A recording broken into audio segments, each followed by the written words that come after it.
Ignatius Jonan lahir di Singapura pada 1 Juni 58 tahun yang lalu. Beliau merupakan seorang pengusaha dan juga mantan Direktur Utama PT KAI, mantan Menteri Perhubungan, dan mantan Menteri SDM di Indonesia.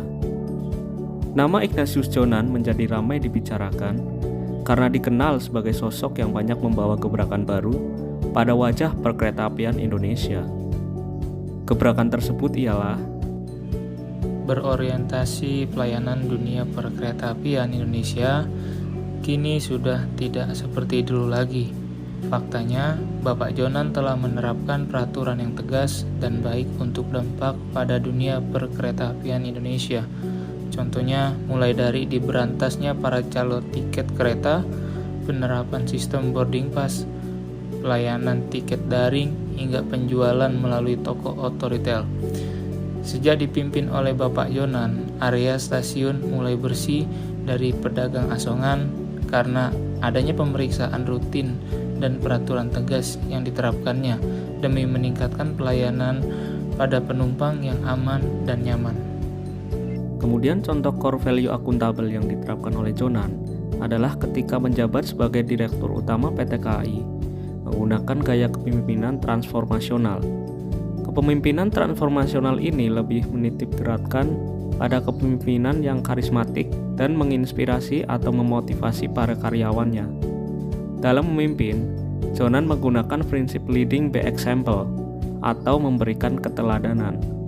Hal ini bertujuan agar para karyawannya mampu mengerjakan dan mengikuti arahan dalam rangka mencapai tujuan yang akan dicapai. Sikap kompeten yang berhasil diaktualisasikan oleh Bapak Ignatius Jonan tak lepas dari latar belakang pendidikan beliau yang sangat cemerlang, yang dimana beliau menyelesaikan pendidikan sarjana akuntansi di Universitas Airlangga Surabaya. Kemudian beliau melanjutkan pendidikan magister di Fletcher School, Tufts University, Amerika Serikat, dan semakin terbukti ketika beliau mendapat gelar kehormatan Dr. Honoris Causa dari Universitas Airlangga karena beliau dinilai memiliki banyak prestasi yang luar biasa pada saat menjabat sebagai Direktur Utama PT Kereta Api Indonesia, Menteri Perhubungan, dan Menteri Energi dan Sumber Daya Mineral. Contoh core value harmonis yang diterapkan oleh Jonan adalah Jonan tak pernah pandang bulu dalam berinteraksi dengan pegawainya. Beliau ingin memberikan contoh kepada seluruh pegawai bahwa beliau sama saja statusnya dengan pegawai yang lainnya. Ignatius Jonan sendiri memiliki sifat yang loyal, yang mana dibuktikan dengan ia mendapatkan penghargaan berupa lencana bintang jasa Chevalier de la Légion d'Honneur dari Presiden Prancis. Penghargaan tersebut diberikan melalui Duta Besar Prancis untuk Indonesia. Duta Besar Prancis untuk Indonesia, Corinne Brezus, mengatakan, lencana bintang jasa Légion d'Honneur merupakan bintang jasa tertinggi negara Prancis.